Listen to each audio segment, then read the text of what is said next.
Dia topik kita hari ini, lelaki sebagai pelindung bukan perosak. Dan saya sendiri pada hari ini dengan rasa rendah hati ingin juga mengajak kaum Adam kesemuanya untuk bersama-sama dengan kami, kerana ini adalah salah satu cara untuk kita terus mengingatkan dan bagaimana kita terus memperbaiki diri kita sebagai seorang lelaki. Baik, dan kita terus bersama dengan dua orang tetamu kita di studio. Kita bersama di sebelah saya Dr. Hazrina Begum Abdul Hamid selaku pensyarah kanan Fakulti Undang-Undang Universiti Melaya, dan di sebelahnya Profesor Datuk Dr. Muhammad Fadzil Cik Din, pakar psikologi kaunseling UPNM. Selamat datang dan terima kasih kedua-duanya. Walaupun cuaca sejuk, saya tahu topik hari ini topik yang sangat panas. Okey, Datuk, lelaki secara fitrahnya adalah pelindung. Tetapi apa yang kita dengarkan saban hari, ada di kalangan lelaki itu menjadi lelaki yang perosak. Kenapa situasi ini kalau kita lihat semakin menjadi-jadi? Dia lebih melihat pada aspek psikologi kan. Psikologi, kita bercakap tentang the mind, the minda dia, perasaan dia, tingkah laku dia dan apa yang dia percaya. Perkara ni. So dicantumkan, maka dia akan menterjemahkan tingkah laku dia. Baik, itu dia punya fitrah yang pertama. Fitrah yang kedua, sebagai lelaki yang dijadikan sebagai seorang yang apa dia tu in power banding dengan kalau dalam psikologi kita panggil top dog lah. Yang perempuan ni underdog. Fitrah dia kan, fitrahnya kan lebih lembut sebab dia ada. Tetapi kerana kelebihan-kelebihan begini, masalah lelaki adalah dia salah guna dia punya kelebihan dia, aggressiveness, dia punya ni macho, kuasa yang dia kelebihan lah. Dia kan tenaganya lebih, suaranya lebih, larinya lebih, laju semuanya lebih. Sepatutnya dia menggunakan benda ni, just use it, gunakan saja untuk nak melindungi, untuk nak memelihara, untuk nak menjaga dan sebagainya. Tetapi mereka ini gagal, tak banyak sebenarnya, mereka abuse, mereka menyalahgunakan kekuatan yang ada.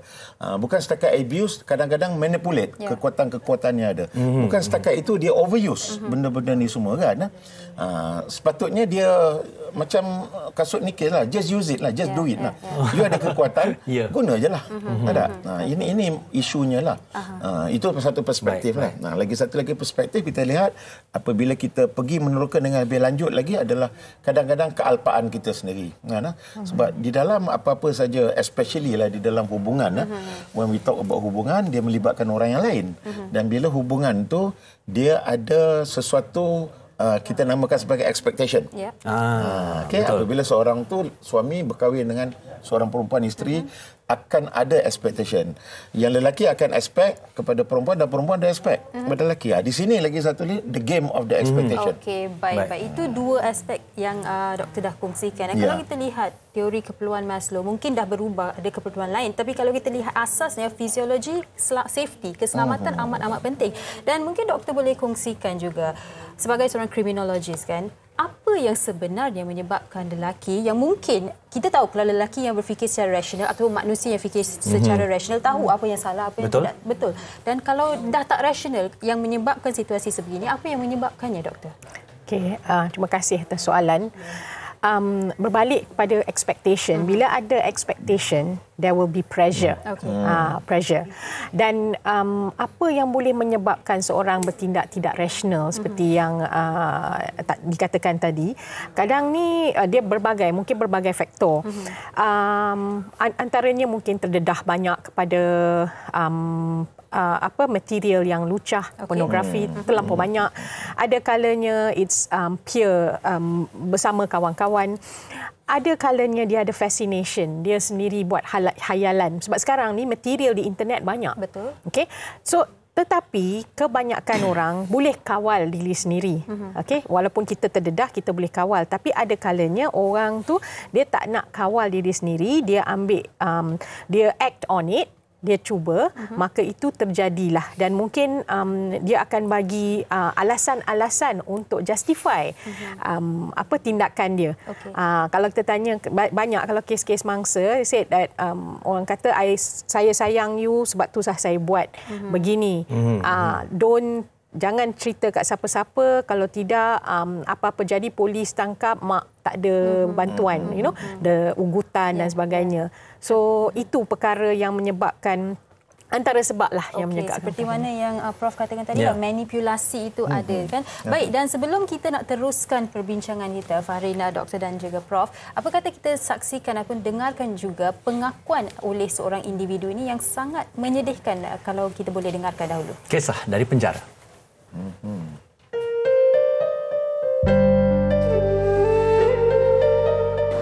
Saya takkan pilih dia sebagai suami saya. Saya rasa diri saya dah kotor. Suami saya buat saya macam tu. Ada ke lagi masyarakat nak terima saya? Ada ke lagi lelaki nak pandang muka saya? Sampailah saya sakit hati. Saya cakap macam mana kat dia? Tak apa. Kenapa? Benda tu sedap sangat ke yang awak isap sampai awak boleh buat saya macam ni? Tak apa, saya pun isap sekali. Saya pun nak cuba juga macam mana. Macam mana nikmat dia rasa awak isap macam tu sampai awak buat saya ni macam ni. Saya cakap, sebab tu saya boleh terlibat sama. Setiap wanita yang mendirikan rumah tangga pastinya mengimpikan kebahagiaan yang berpanjangan, mendambakan kasih sayang serta dilindungi oleh suami. Figura seorang lelaki yang disanjung tinggi, dihormati dan diberikan sepenuh kepercayaan atas dasar cinta dengan sekelip mata musnah apabila ianya tidak seperti yang diimpikan. Dalam sekelip mata, nasib Nur Salihah berubah begitu sahaja apabila turut sama terjerumus ke lembah penagihan dadah bersama arwah suami satu ketika dahulu. Saya berada kat sini dah setahun 8 bulan atas kesalahan 39C lah ke dadah. Sebelum saya berkahwin, saya tak ada masalah apalah. Selepas saya berjumpa dengan arwah suami saya masa tu muda lagi. Maknanya orang kata baru jumpa kan. Lepas tu terus kahwin. Mula awal perkahwinan tu tak ada masalah apalah. Sebelum masa saya mengandung yang anak pertama tu macam saya dah nampak dah. Dia dah tunjuk dah dia punya perangai macam mana. Lepas tu tapi saya tak syak lagi sebab saya tak tahu apa lagi masa tu. Lepas tu lama-lama tu dia tunjuk dia sebabkan dia sakit, dia gian. Saya tak tahu nak macam mana. Saya tanya dia sakit apa. Dia kata kan, dia kata saya sakit gian, awak tak tahu, dia cakap kan. Macam ni saya nak tolong awak gitu. Kalau nak tolong saya nak duit je, dia kata. Saya mana ada duit, saya kata kan masa tu saya tengah mengandung. Lama-lama tu saya tak mampu nak tolong dia sebab saya tak kerja, saya mengandung. Tu sampailah saya dah bersalin, dia marah-marah saya sampai macam saya tak datangkan apa hasil untuk dia. Satu hari dia panggil kawan dia datang kat rumah, tiba-tiba dia kata, "Apa awak tunggu kat rumah sekejap?" Dia kata, "Saya nak keluar." Saya tak tahu apa agenda dia masa tu.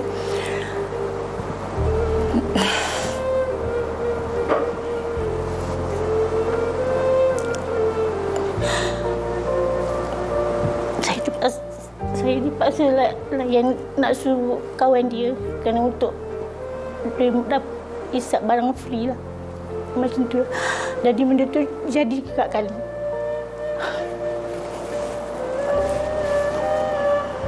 Bila saya tak buat apa yang dia suruh saya buat, dia maki hama saya. Sampai saya terpaksa kerja sendiri nak makan untuk susu anak apa semua. Saya terpaksa buat tu semua. Macam tu juga seterusnya macam tu. Saya dah tak fikir dah halal haram dah masa tu. Janji saya dia tak sakit, anak-anak saya tak lapar, anak saya tak berbuluh. Anak saya macam anak orang lain. Anak saya apa yang anak orang lain ada, anak saya pun ada macam tu. Perit untuk ditelan kerana sayang, semuanya hancur dalam kegelapan. Lelaki yang disangka menjadi pelindung akhirnya menjadikan Salihah sebagai hamba seks kepada rakan-rakan arwah suaminya selama 16 tahun semata-mata demi kerana dadah. Redha dengan ketentuan dan kekilafan yang telah dilakukan, Salihah kini bersyukur masih diberikan peluang kedua untuk memperbaiki diri. Dia juga bernekat untuk terus bersemangat demi kebahagiaan anak-anaknya dan berdoa agar dapat memulakan kehidupan baharu bersama mereka suatu hari nanti. Contohlah kalau sekarang anak-anak ada orang anak. Kalau anak tengok ni, apa benda pertama yang nak ucapkan pada diorang? Saya nak minta ampun dengan anak-anak saya. Saya minta anak-anak saya tu terima saya sebagai ibu dia. Saya nak peluk dia. Saya nak peluk anak-anak saya. Saya nak minta, kalau Allah Ta'ala bagi saya umur yang panjang, saya nak tembus balik apa yang yang selama ni yang dah saya ketinggalan dengan anak-anak saya. Saya tak nak anak-anak saya benci saya. Sebab saya tak mampu. Saya terpaksa buat tu semua.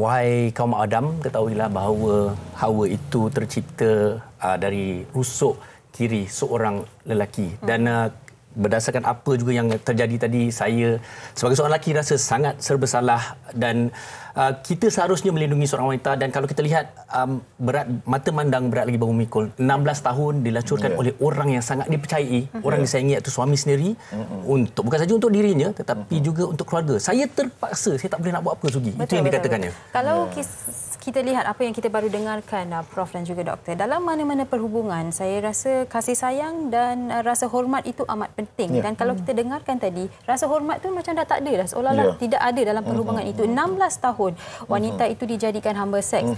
Dan mungkin persoalannya mungkin terdetik pada suatu ketika itu, terdetik untuk beliau membuat laporan polis ataupun mencari jalan keluar. Mungkin dah dekat tidak dapat membuatnya. Mengapa ini berlaku? Mungkin ramai lagi yang sedang menonton sekarang ini. Ada yang berada dalam situasi yang saya ingin cari jalan keluar. Mungkin faktor anak-anak dan lain ada juga. Tetapi tak boleh, tak sampai hati. Macam mana saya nak keluar daripada situasi ini? Mungkin Prof boleh kongsikan apa yang menyebabkannya. Itu yang fitrah wanita ni yang sangat ni dijadikan oleh Tuhan sebagai seorang yang sangat memahami perasaan orang lain. Ni perasaan dengan perempuan adalah sesuatu kekuatan sebenarnya, okey. Kerana itu maka dia masih lagi, kalau tadi saya lihat ketaatan dia ada. Sebab itu dia menurut cakap suami dan sebagainya. Tetapi suami yang menghancurkan ketaatan tersebut. Dia respect kepada suami. Walaupun benda tak betul, dia terpaksa buat kerana dia hormat. Ada nilai kehormatan perempuan terhadap suami. Tetapi malangnya suami yang menghancurkan ketaatan dan juga kesetiaan yang ada. Bukan setakat kes macam ni. Kalau kita tengok kes buang bayi, siapa yang terkena? Perempuan yang terkena. Kes perdagangan dadah wanita dan sebagainya kan. Semuanya orang yang lelaki ni lah. Farin, yang kita ni. Ya. Yang baik macam saya. Yang macam Farin saya tahulah. Jadi dalam konteks ni Farin, kita orang yang ada kuasa lebih dan sebagainya. Betul. Sepatutnya fitrah kita melindungi, memelihara dan sebagainya kan. Dalam agama Islam pun memang ada kita kan. Bermakna memang hak perempuan untuk nak dilindungi di segi nafkahnya, di segi segala-galanya mesti kita, malahan tempat tinggal pun kita kena sediakan sebagai seorang suami kan. Tetapi malangnya kita kan, pada saya balik kepada soalnya adalah kita tidak mengambil mudah benda tu. Sepatutnya kita memahami bahawa itu tanggungjawab kita, tugas kita. Tetapi pada aspek psikologikal, kita telah pun menganggap bahawa benda itu satu benda yang biasa. Lama-lama kita anggap bahawa benda itu mudah. Dan akhir sekali kita mengambil tindakan seperti tidak ada apa. Tak apa. It's okay. Orang tahu kata tak apalah, biar pilah. Kan, bayang lepas balik bola kan, sana terlepas sini terpelau kan. Tak apa. So itu yang wujud sekarang ni kan. Yang saya risau ni, jumlah tu makin ramai. Itu yang kita takut tu. Jumlah yang tidak apakan isu-isu macam ni kan. Dia kata it's okay kalau kita mendera isteri. It's okay kalau kita melakukan sesuatu kepada perempuan, girlfriend kita dan sebagainya. Nampak tak? Ada banyak dekat luar dekat sana yang berlaku dan akan membawa kepada perkara ini. Tetapi apa yang berlaku itu adalah nilai kendiri yang ada dalam diri seorang itu. Okey, Dr. Azrina, kalau kita lihatlah sebenarnya, kalau dalam masyarakat daripada dulu sekalipun lah, bila kita cakap tentang orang tersayang, orang terdekat, kita selalu akan bercakap macam takkanlah bapa dia nak buat macam tu, takkanlah abang kandung, takkanlah cikgu nak buat dia macam tu dan sebagainya. Itu perkara pertama. Dan sebagai wanita juga, saya kiralah kita faham tentang apa yang kita dah bincangkan, tetapi apabila dasar kepercayaan, kebergantungan tu juga, saya kira perlu ada batasnya dan ada orang kata beringat-ingatnya. Jadi komen daripada sebagai seorang wanita juga, Doktor. Terima kasih. seperti contoh yang kita tengok video tadi, petikan tadi, ada dua perspektif. Kalau perspektif dari kalau kita tengok dari sudut laki itu, dia telah memanipulasikan isterinya dan dia eksploitasi isterinya dengan mengatakan sebagai seorang isteri harus taat dan harus buat apa yang saya suruh. Dari pandangan dari isteri itu pula, dia tak suka apa yang dia buat, tetapi demi ketaatan dia dan demi untuk menyara anaknya, menjaga keluarganya, dia sanggup buat. Jadi dia sanggup dieksploitasi. Bukannya dia tak sedar, tapi disebabkan perasaan taat tu sendiri. Jadi sekarang ni memang perlu ada batasan.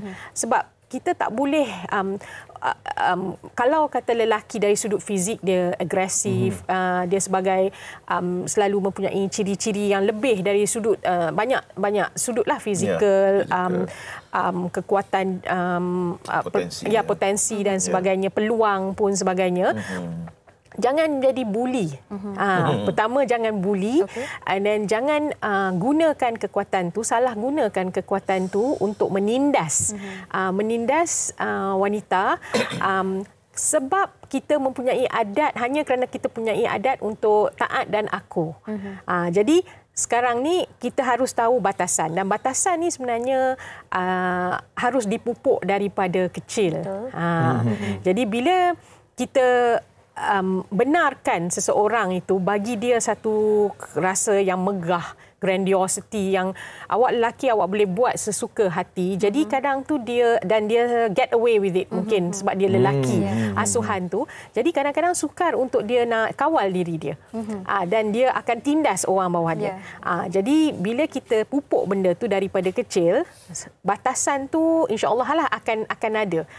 Kita boleh tahap tu sahaja, tahap lain kita harus hormat pasangan kita. Faham? Okey. Dan saya suka apabila Dr. Hazrina berkata yang mungkin dari kecil lelaki itu diagung-agungkan, dia rasa megah. Apa saja yang saya lakukan, saya rasa macam saya ni paling besar dan paling mempunyai kuasa. Dan mungkin Prof boleh ulas, adakah ini menjadikan behavior ataupun sifat seseorang itu tidak berubah sehingga ke dewasa? Jadi seperti yang Prof katakan, dia ambil semuanya sewenang-wenangnya, take things for granted. Itulah Kak Ani, memang betul apa yang kita cakap tadi dengan doktor cakap tadi, amalan seseorang tu daripada kecil lagi dia lazimkan tingkah laku tersebut, pemikiran dia bahawa dia yang berkuasa, dia menguasai, dia boleh memanipulasikan orang dan dia buat benda tu dan terlepas. Sebelum ni dia pergi ke sekolah, dia pun terlepas, cikgu tak nampak dia kesalahan dia buat, kan? Bermakna ianya compounded, bermakna makin bertambah bertokok, akhirnya menjadilah seorang individu. Apabila dah besar tua bangka dan sebagainya, dia menjadi seorang yang agresif lah. Okey. Baik, fitrahnya lelaki betul, dia akan bersifat. Kajian pun banyak menunjukkan fitrah kita ni memang lebih agresif. Ni Farin, dia ni orang perempuan ni lebih pasif. Okey. Tetapi kalau mereka tahu hak mereka dan menyatakan hak mereka, itu yang paling baik. Itu yang kita namakan balance antara orang yang agresif dengan pasif. Kita mesti balancekan menjadi orang yang assertif, orang yang tegas diri, dia tahu apa dia nak, kan. Di sinilah hubungan, kalau kita tengok suami ataupun lelaki, dia ada hak ke atas isteri dan isteri pun ada hak. Di sini yang mesti ada penghormatan antara hak lelaki ke atas perempuan dan perempuan kepada lelaki. Di mana kita mesti balancekan, kan.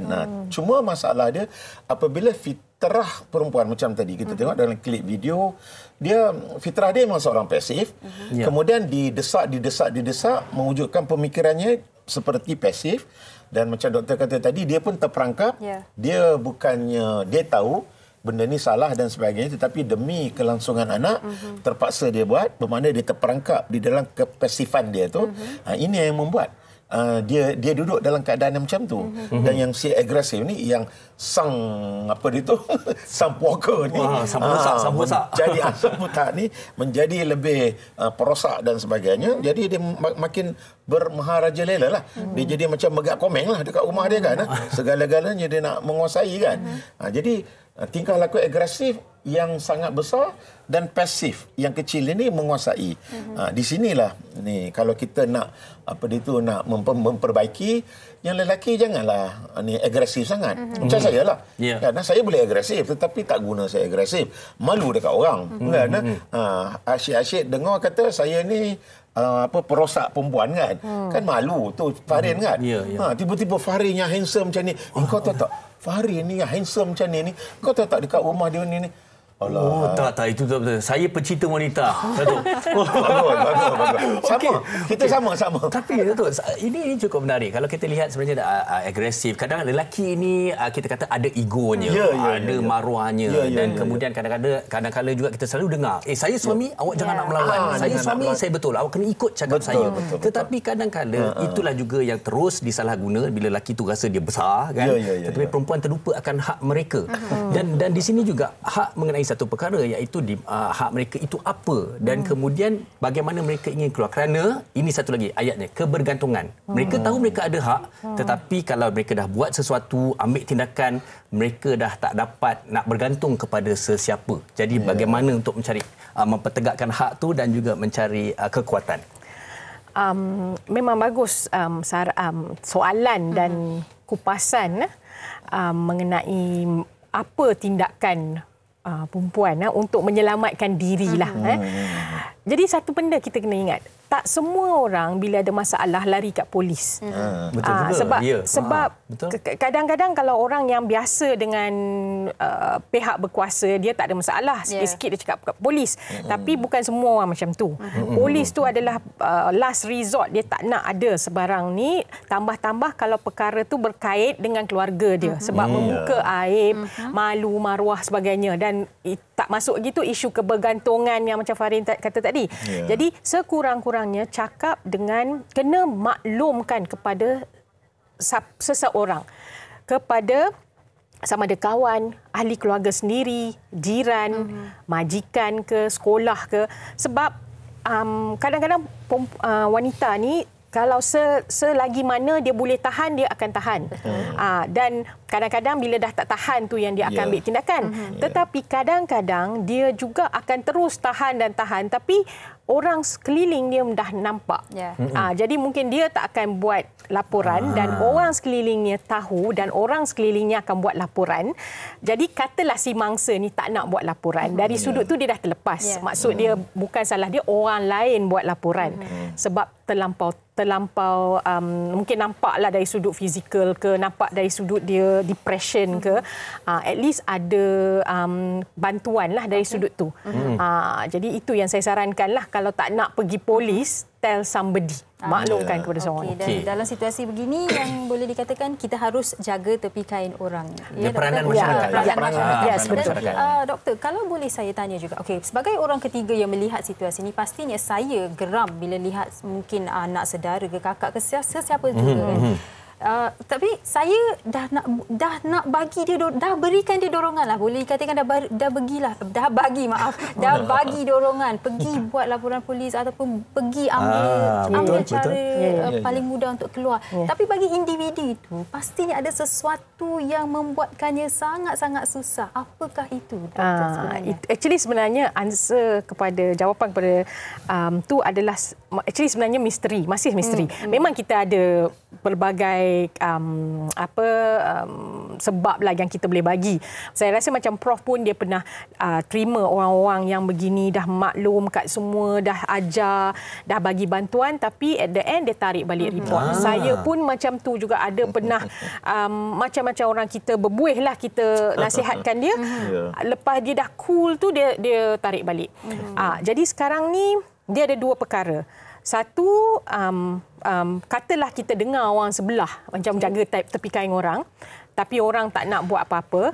So sama ada kita nak bersifat individualistik atau communalistik. Adakah kita sanggup dekat rumah kita semua okey, tapi dekat dengar tepi duk kena menangis meraung, bolehkah kita hidup dengan aman macam tu? So in that sense kita kenalah mungkin buat laporan. Yang kepada orang yang datang kat kita tolong sebanyak mana yang kita boleh. Dan kenapa dia akan sama ada dia nak keluar dari kepompong, is actually especially domestic violence ni ada satu cycle. Jadi memang agak susah tapi nak tak nak kita benda tu bergantung kepada diri dia dan caranya hanya untuk bagi dia sedar dan sedar dan sedar. Itu je. Setakat tu je. Dalam hal ini sebenarnya saya rasa sekurang-kurangnya kita dah melakukan tugas kita yang terbaik untuk membantu. Okey, ini pendapat kita yang berada di studio. Kita pasti juga ramai dari luar sana punya pendapat masing-masing mengenai topik kita hari ini. Jadi kita dengarkan.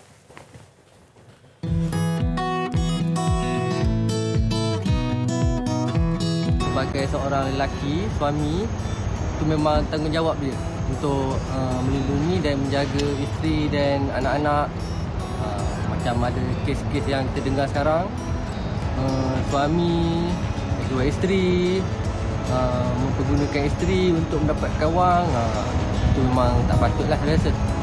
Okey, pada pendapat saya, lelaki itu dia seorang ketua kepada rumah tangga dan ketua institusi keluarga tersebut dan dia sepatutnya memang kena menjadi pelindung, penasihat dan menjaga keseluruhan institusi keluarga tersebut. Kalau dia merosakkannya, jadi tak eloklah, tak manis dan dia akan meruntuhkan rumah tangga dia lah. Sebab jawapan ni wajib melindung sebabnya wanita adalah insan yang berada di sisi tepi dan tak sepatutnya dikerah untuk bekerja dan untuk mendapatkan pendapatan. Lagi satu isu yang hot sekarang adalah drug. Maknanya kita tak boleh melibatkan isteri untuk sebagai cakaran dan sewenang memang tak boleh untuk mendera. Walaupun dari apa sekalipun kita kena protect isteri dan anak-anak untuk kebahagiaan dan harmoni. Okey, seperti mana kita saksikan, semua bersetuju yang lelaki ini berperanan sebagai pelindung dan jangan sesekali menjadi perosak. Okey, bila kita berbicara mengenai isu ini dalam masyarakat kita, okey, Datuk, kalau kita lihat sebenarnya adakah ini juga berkait rapat dengan demografi, dengan budaya, adat kita sebagai orang Asia, tak kira kaum, tetapi kita kan orang Asia kita tengok, suami itu mesti dipandang tinggi, lelaki itu mesti kita agung-agungkan dan sebagainya. Adakah Datuk rasa tiba masanya untuk masyarakat kita ini mungkin mengubah persepsi itu? Saya nampak memang ni sangat perlu.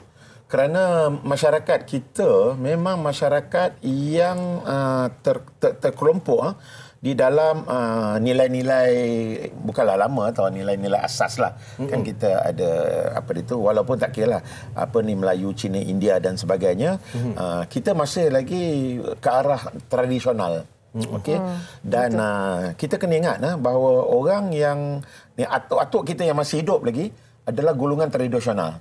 Okey, yang saya nampak yang lahir pada tahun 60 ke atas, 60 ke bawah. Termasuk saya lah, saya 59 kan. Jadi antara 60 hingga 90 satu generasi transition. Mereka ini mempunyai nilai-nilai tradisional, nilai budaya-budaya yang tertentu. Manakala pada hari ini anak-anak muda yang dilahirkan pada 1990 ke atas lah. 1960, 1990, sekarang ni lah 2020 kan. Kita boleh nampak 3 generasi yang berubah nilai. Okay? Baik, balik kepada budaya. Saya rasa it's high time, betul. Especially kepada bila kita melibatkan tentang relationship ni, dia melibatkan tentang hubungan. Okay? Hubungan. Seorang lelaki entah mana, daripada mana Ceruk Rantau dan sebagainya, daripada Penang ke, daripada Parit Buntak dan sebagainya, berkahwin dengan orang Terengganu ke, jauh Besut ke, ataupun saya daripada Penang kahwin dengan orang JB.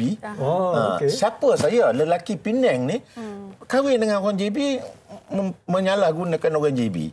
Orang Terengganu Besut kahwin dengan orang Penang, menyalahgunakan orang Penang. Lain pula. Nampak tak? Di sinilah apabila tak kiralah apa agama, bangsa, negara ke, budaya dan ras, budaya kita adalah apabila wujud dua hubungan ni kan, expectation tu adalah sangat penting. Bermakna ada mutual, dekat situ ada perkataan mutual. Mutual tu maksudnya ada understanding kan. Dan apa yang perlu di-understandkan, pada aspek psikologi kita panggil sebagai social expectation. Yang pertama adalah authority punya pattern. Lelaki dengan perempuan, apa bentuk authority? Ini kena ada, ilmu ni kena didik. Lelaki kena cari ilmu tu, perempuan pun kena cari. Perempuan kena cari undang-undang, hak dia. Lelaki pun dah belajar undang-undang, dia kena faham. Patuh pada undang-undang. Jangan mula pergi lawan undang-undang. One is dipanggil. Lagi satu lagi, household task. Bermakna ni kerja-kerja rumah kan. Kita nak kena ni Fahrin. Mungkin Fahrin minat dengan kerja rumah. Mungkin saya tak minat kerja rumah. Tetapi at the end of the day, kerja rumah mesti dijalankan.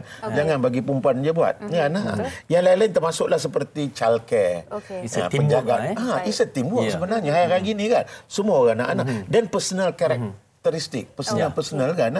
Anak-anak ni, isteri suka benda yang tertentu tak? Benda-benda macam ni, budaya ni mesti ada. Okey, jadi sudah masanya, dah lama masanya untuk kita ubah. Ya, kena ubah benda ni kan. Mungkin doktor di penghujung ini, doktor, kita dah banyak membincangkan ya. Secara ringkasnya doktor, berikan semangat kepada wanita-wanita di luar sana supaya bangkit sekiranya mereka dalam situasi sebegini. Okey. Pertama sekali, seperti yang kita cakap mengenai budaya, Prof pun kupas tadi, kita jangan normalisasikan keganasan.